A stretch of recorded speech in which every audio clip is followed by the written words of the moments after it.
The heart is an amazing organ. This powerful muscle, the size of a fist, beats 100,000 times a day.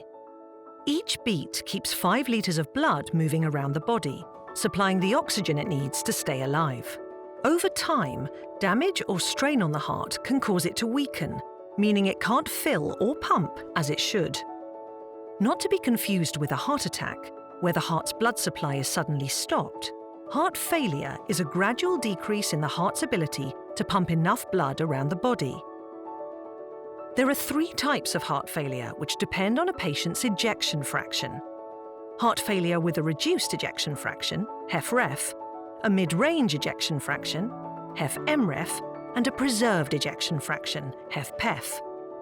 Ejection fraction is the percentage of blood that leaves the heart in a single beat. Today, we are going to learn about heart failure with a reduced ejection fraction and with a preserved ejection fraction. Imagine the action of the heart, filling and then squeezing to push blood around the body, like a tank of water with a pump, with the pull of the lever representing a heartbeat. The action of a healthy heart is like being able to fill the tank with water and empty most of this tank with a single pull of the lever. In heart failure with a reduced ejection fraction, the tank can fill, but the pump is weak.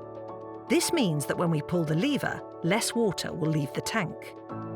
In heart failure with a preserved ejection fraction, the heart muscle is stiff, meaning the tank can't fill with as much water, so less will come out when the lever is pulled.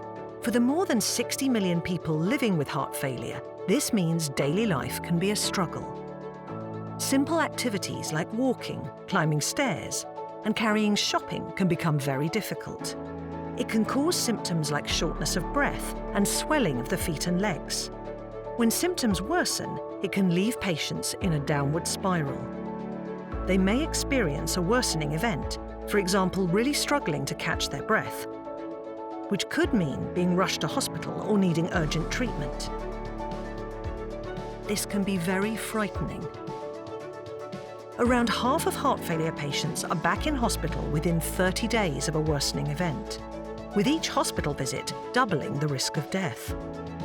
Despite significant treatment advances, the outlook for patients is poor. Sadly, half of these patients will die within 5 years of diagnosis. Heart failure is a devastating condition. More must be done to help patients recognize when their symptoms are getting worse. Doing so will help them stay out of hospital and remain healthier for longer.